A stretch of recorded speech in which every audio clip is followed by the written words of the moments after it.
Tech China live at Day 2 of the 2015 Global Sources Mobile Electronics Fair at the AsiaWorld-Expo. Following yesterday's insightful discussion on startups, today we will be delving into consumer drones and the outlook for the coming years. There's no shortage of drones on offer at the fair, with 17 manufacturers from mainland China alone, hawking drones starting at $10 which fit in your hand, to custom-made solar-powered professional drones rated for agricultural and logistic uses. I'm joined by Shenzhen drone manufacturer Simtoo CEO Zhang and Global Sources Assistant Project Manager Andrew Yang today. Thanks for coming. Thank you. Shenzhen-based DJI has become synonymous with drones accounting for 70% of the market, while manufacturers are positioning themselves on either side of its weight class, or going head-to-head, offering cheaper alternatives to what has become the gold standard for consumer drones. First off, I'd like to ask you guys, just how cheap or how affordable have drones become? And what are the future growth areas for consumer drones? Well, I would say something about that first. Like in our show floor, we actually see drones started from $20 US dollars to 1,500. Talking about from toy drones to very professional drone where for agriculture use or maybe for professional photography use. Yes. And then what I think is the future growth potential for the drones will be on like automated photography drones where people can send out their drones. It's no hardies on like having to control it, but it's able to take photos for yourself. Yes, and then also, selfie market. Yes, and then also another potential market for FPV racing, where hobbyists actually build their own drones for racing and then for like that first-person view experience. Yes. Yes. Yeah, I think so. For the selfie market, is now growing very fast because in the May, Lily Zhang has released and it's really popular in YouTube. It's very huge click on the YouTube for the movie. So in that drone, it's very easy to fly. Just throw out, then it can fly and auto follow up and shooting on you.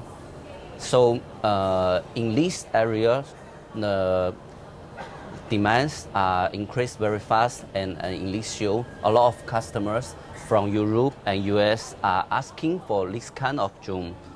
Yeah, let's photograph automatically, and very easy to use and very easy to carry to bring out. Yeah, that is a different market besides with the DJI area, because DJI is more on professional and the device is really heavy and really big. Yeah. So you're saying that most of the market demand right now is for smaller drones, from toy size to just capable of taking pictures? Yeah. I mean, even for toy drones, quadcopters have been out there for years. But the reason why it got popular, especially for this Christmas, that kids wanted, is because it actually have that very tiny camera modules to add on to that toy. And then, of course, talking about photography drone, we're talking about foldable drones, which we see a lot in the show floor, where people are trying to think of a way that is more able to carry and more easy to fold, and then therefore doesn't take up too much space carrying it. Yes. Yeah. And what kind of megapixels are we talking about in terms of camera power? It's a big difference. For the toy part, I think it's 0.3 megapixels. Yeah, like our Simtoo drone, now it's 16 megapixels already. Yeah, it's very high. It's very high range. It's big. Yeah. So I think the thing is like these drones and the usage of drones actually also carry out the popularity of action cameras. Yes. So I would say even drones like such as the one that we have here carries 4K cameras. Yes. So I mean, for the megapixel for drones especially, there's low limits because I mean you can carry very great cameras to the everyone. Yes. All right, well, earlier today we spoke with some of the manufacturers here. Let's see what they think in terms of what people are demanding and where they see the market moving in coming years.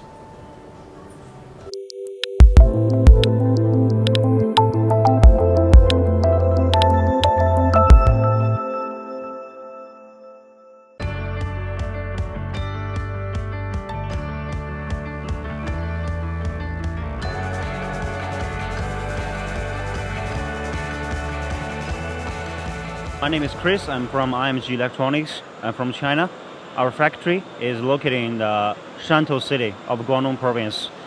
We do drones, as what you see. And this kind of drones is for the children from 8 years old to 14 years old. This market currently is maybe 100 times bigger than the professional levels because it's more cheaper, easy to begin to practice this kind of thing. So I think DJI's market share is very big, but it can be 10 times maybe 2 years, 3 years later. But for this one, is already a very stable market, but still a lot of things to do. I think this market is much bigger than the the DJI's market. So what should we do is to make more new designs and new functions with a smartphone. For example, you can take a video and check the video on your smartphone, and you can share to your friends by Facebook, Twitter, and everything. So it's very enjoyable. And now the professional drones only can work for 20 minutes, 25. But now we want to increase from 10 minutes to 15 to 25 or even more. That's what we want to do. And what we want to bring more new features to the clients.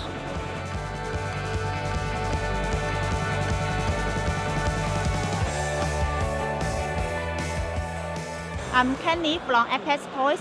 Our factory is setting up 2002. We are professional in RC airplane and RC drones. We have many sizes for the drones, from the smallest and the big one.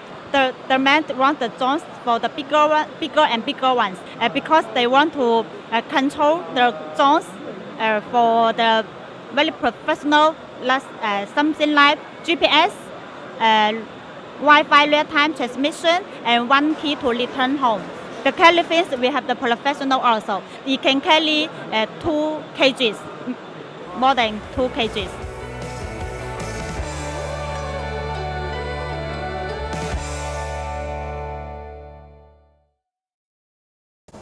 And we're back. Let's talk about components now. What are the developments within the drone components that are going to affect the offerings coming out in the coming years? The most important thing is, of course, the battery, because it can decide the drones lasting flying time, and also the payload of the drones is very important things in the future. Now the battery technology is getting better and better, so our drones now can fly near to 30 minutes already. But in future, I think, of course, the consumer drone even can fly more times, like 40 minutes, 50 minutes, like this. Another thing is we need to balance the width of the battery and the capacity of the battery. We need to find a balance. Uses more power. Use more power to flying up, and less payload for the things on the drone. What about like power recovery or things like solar power? Will they play a role in increasing the endurance of drones? I think in near future, the power, the battery things, I think could be solved in near future, because a lot of company and technology institution are developing and increase all the capacity and the size. So maybe in the near future we can use smaller size and with more capacity, so we can reduce the drone's weight. Yeah. So power is one aspect. What about the computing components, like the brain of the drone, as it were? What kind of developments can we expect from that end? So like other than like power supply, and then talking about minimizing the consumption of the component side, I'm also looking into what big component companies such as Intel is doing, because for the next generation drones, it is going to be a lot smarter, more efficient, And then talking about their recent keynotes, the RealSense, it's actually a technology that enables drones and robots to actually know their surroundings. With that, they're able to resolve the problems that everyone's worrying about. For example, if people cannot pilot the drone well, how can they tell their surroundings, whether if there are people around, whether there are trees or buildings around? Yes. This enables drones to do that, and basically giving them an eye, an ear, and a brain to find out what's going on. So Yeah. if this technology goes common, I mean, like you will see rescue missions sending out drones through a forest and jungles without bumping into any trees and stuff. In fire scenes, going through buildings, security, and then civil use is going to go viral. I see. Are there any other advances in navigation that are worth noting? Or For flight control, flight control? Flight control. For flight control, now we all develop the flight control by ourselves, and I think the Intel and Qualcomm is concentrate on this part already. They are moving their tablet PCs CPU to the flying to the drone and ship to the drone. Now the Qualcomm's 810 CPU they are developed only for drones already. So they open all the source for the drones. Is a little faster than Intel in the drone area, but I think robots still Intel is getting much. Okay, let's revisit endurance and payload. I mean, what kind of specs would be required before we start to see institution and big business really begin to adopt drones? I understand Singtel has already, Singpost. Singpost. The Singaporean parcel delivery service has done its first flight. It's a 2 kilogram. Songfeng Express also doing this in Is China. that right? Yes. Okay. So, I mean, I think those drones are rated at 2 kilograms capacity. But I mean, what kind of capacity or payload requirement would we need to see before we start seeing a wider adoption in terms of things for like logistics to surveying and agricultural use?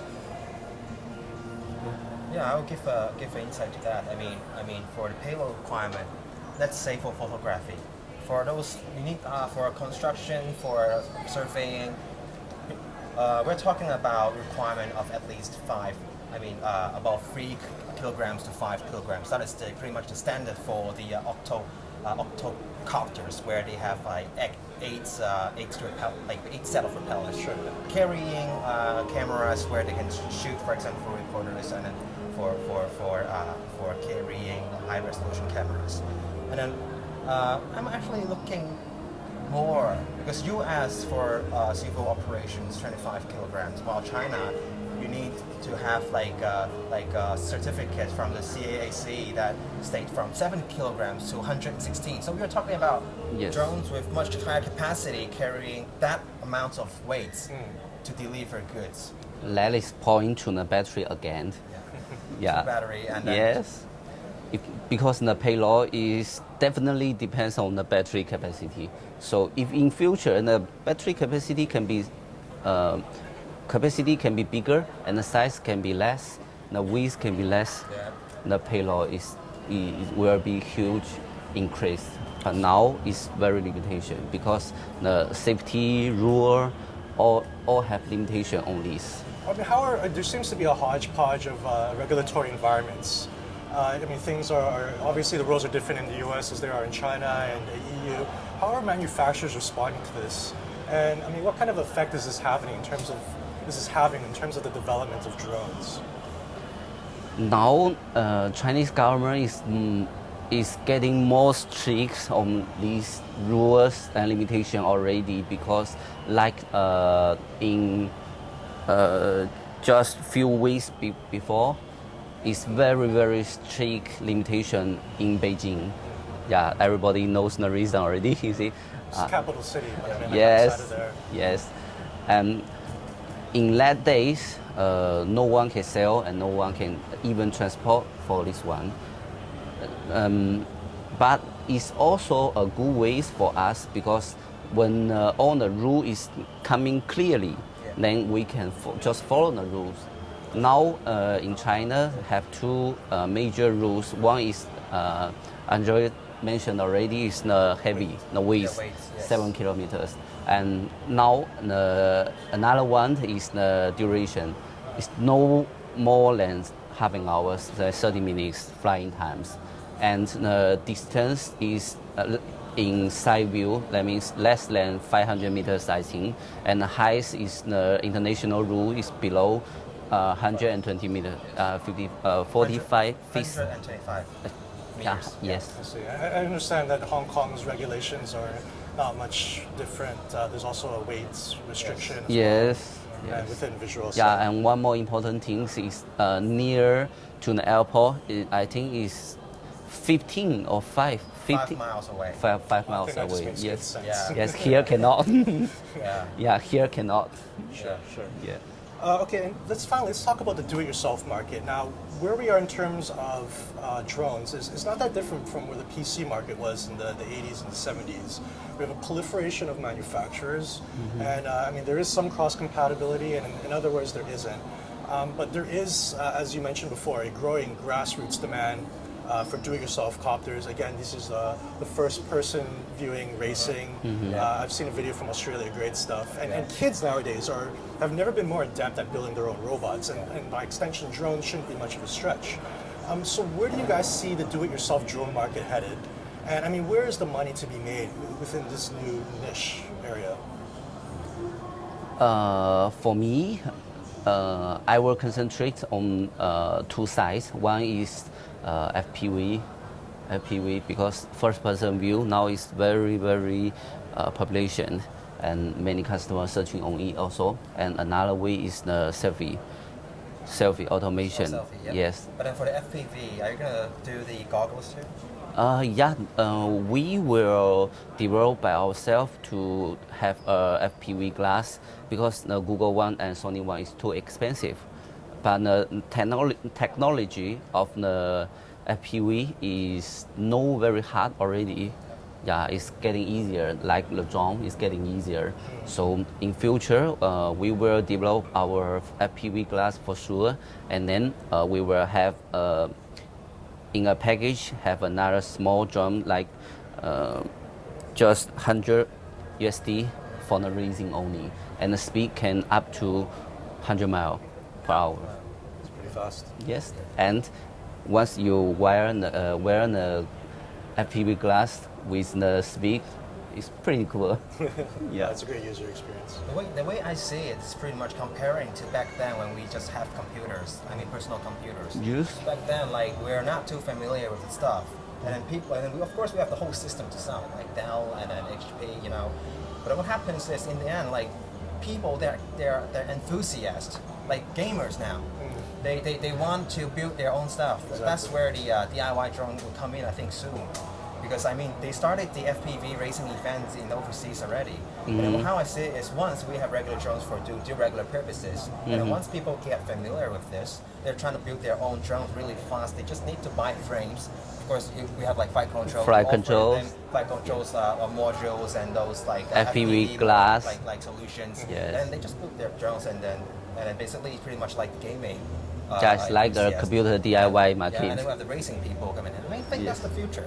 Yes. And then all the components, and then all the upgrades, and then for frames and hardware parts, big market. Yes, that's real market also. And another one is the selfie. For the selfie automation drone is also, I think, it's also a big market because traveling is very popular now already. Yeah. Even in China, the traffic growing is very fast. Yes. Go all around the world. So everybody, we have do a research before, a survey before, and after all the research, 90% of the traveler is going to take photo. Yeah, Yeah. of course. Yes. It's a solid statistic. Yeah. Yes. And then, yeah, I mean, even though like the virtual reality industry, drone is going to play a big part. Because I mean, the FPV, the reason why people loves it because they want to fly. It's like Yeah. people's dream. Seriously, the same Yes. sensation. And, Yes. And then I mean like the photography industry where they're building 360 videos. 3D. I mean, on YouTube we have 360 video 3D mapping. channels already. Yes. And then that will grow. Like these industry will grow together, and then imagine like whenever people go to a trip, like just what you said. Yes. They don't necessarily need to do a selfie. They just put like 360 cameras and fly the drones. Yeah. And share the video. I mean, this is all about community and sharing. Yes. Advantages that you could never manage before, not even with a selfie stick. I Yes. guess. Imagine going to the Everest and then fly a drone and like feel Yeah. like flying in the highest mountain. Yeah.